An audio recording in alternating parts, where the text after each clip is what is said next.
ආයිබෝවන් සුබ උදෑසනක් සියලුම දෙනාට.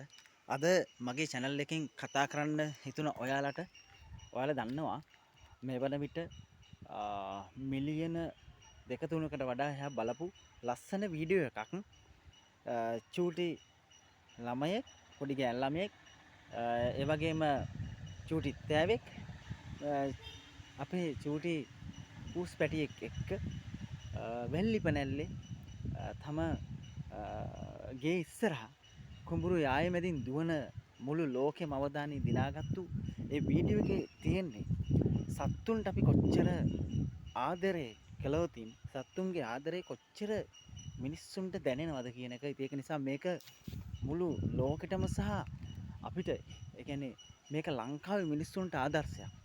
මොකද ලංකාවේ මිනිස්සු ඇත්තටම සත්තුන්ට ආදරය කරනවා හරි අඩුවෙන්. ඒක නිසා සාමාන්‍යයෙන් බලන්නකෝ ඉත්තෑවෙකුට ආදරය කරනවා කියන මිනිස්සු හරි අඩුවෙන්නේ. ඉතින් මේ පුංචි ළමයා මුළු ලෝකෙට දෙන පණිවිඩය ගැන අද කතා කරන්නේ. මිලියනයක් බලපු බංගලාදේශේ නෙමෙයි අපේ ලංකාවේ පොළොන්නරුවේ සුන්දර පිටිසර පුංචි ගමක පුංචි කෙල්ලෙක්ගේ සහ ඒ හුරතෙලට ඇති කරන ඌස් පැටියාගේ සහ අපි හිතන්නකෝ ඉත්තෑව කියන්නේ හුරතෙලයකට මැති කරන සතෙක් නෙමෙයි. නමුත් මිනිස් ආදරය, දයාව, කරුණාව සත්තුන්ට කොතෙක් දුරට මිනිස්සුන්ගෙන් දැනෙන්න තැන් හදන්න පුළුවන් තැන් තියෙනවද කියන එක මේක මුළු ලෝකෙටම දෙන පණිවිඩයක්. ඉතින් මං මේ පණිවිඩයේ ඔබට කියන්නේ අපි සත්තුන්ට ආදරය කරන්න ඕන. සත්තුන්ට කරුණාව දක්වන්න. ඒක සීමාවක් නැහැ. ඒක නිසා මේක මම හිතන්නේ අපේ මේවා අගයක් නැහැ ලංකාවේ අයට. මේක දාලා තියෙනවා. ඉතින් අපි අගය කරන්න ඕනි තැන් මිනිස්සුන්ට දැන් මේක සත්තුන්ට කරුණාවක් දෙන්න ඕනි තැනක්.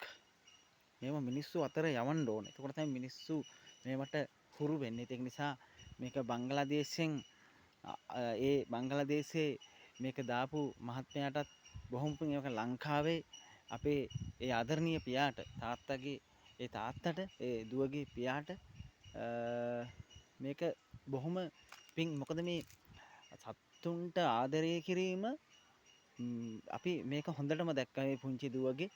ඉතින් ඒ දැකපු දේ මුළු ලෝකෙටම පෙන්වන්න අවස්ථාවක් මේක මුළු ලෝකෙම දැක්කා. ඉතින් ඒක තමයි පුංචි දුවට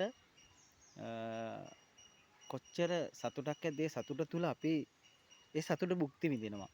ඒක නිසා මේ අපි මේකෙන් ලෝකෙට දෙන්න ඕනි පණිවිඩය තමයි සතුන්ට අපි කොච්චර ආදරය කරන්න ඕනේද, සතුන්ට කොච්චර කරුණාව දක්වන්න ඕනේද. ඉතින් මේක මුළු ලෝකයක් අඳුනාගත්තු දෙයක්. ඉතින් මිලියන 3කට වඩා බලපු වීඩියෝ එකක්. ඒක නිසා අද මම මගේ මේ channel එකෙන් ඔබට කතා කරන්න හිතුනේ. මොකද අපි සත්තුන්ට ආදරය, දයාව, කරුණාව දීම තුල සත්තු කොච්චර අපිට ආදරය කරනවද. ඒක නිසා මේක මිනිස්සු අතර ෂෙයා කරන්න ඕනේ අපේ ලංකාවේ. මේක අපේ ලංකාවේ මිනිස්සුන්ට දැනෙන්න ඕනේ. මේ වීඩියෝ බලන්න ඕනේ. ඒක නිසා මේක ෂෙයා කරන්න ඕනේ. මේක දාපු සියලුම දෙනාට, මේක ප්‍රසිද්ධ කරපු මාධ්‍යයටත්, මේ ගැන කතා කරපු මුළු පුංචි දුව ගැන මුළු ලෝකයක් කතා කරපු අයටත් බෙහෙම ස්තුතිවන්ත වෙනවා. මොකද මේ සත්තුන්ට ආදරය කිරීම. මේ අපි දන්න ඉත්තෑවෙක් සාමාන්‍යයෙන් මිනිස්සු මරලා කන්න කොච්චර රස කර කනවද. ඉතින් මේ තමයි ආදරේ, දයාව, කරුණා. මේ මිනිස්සුන්ට මේවා බලන්න ෂෙයා කරන්න ඕන. සත්තු මරාගෙන කන අයට. ඒක නිසා මේ ඉත්තෑව කියන්නේ අපිට දක්නට නොලැබෙන සතෙක්. මිනිස්සුත් එක්ක හරි බය සතෙක්. නමුත් මේ පුංචි දුවත් එක්ක වෙල්ලි පැනල්ලේ දුවන වීඩියෝ කොච්චර සුන්දර වීඩියෝ එකක්ද. ඒ කියන්නේ සත්තුන් මේකෙන් කියන්නේ අපි ඕනම සතෙකුට ආදරය කරන්න පුළුවන්. කරුණාව, දයාව, මෛත්‍රිය දැක්වීම තුළ ඒ සත්තු කොච්චර අපිට ලං වෙනවද කියන එක මේකෙන් මේ සුන්දර වීඩියෝ එකකින් ඔබට දෙන්න පුළුවන් වීඩියෝ එකක්. ඒ නිසා මේ වීඩියෝ ගැන තව ඉස්සරහට කතා කරමු. මේ වීඩියෝ අනිවාර්යෙන් මේක බලන්න. මේක මිනිස්සු අතර දැනෙන්න දෙන්න ඕනි වීඩියෝ එකක් බව මතක තියාගන්න. ඒක නිසා මේ බංගලාදේශේ නොව මේ අපේ ලංකාවේ පුංචිම පුංචි කෙල්ලෙක්ගේ දුවෙක්ගේ වීඩියෝ එකක් බව මතක තියාගන්න.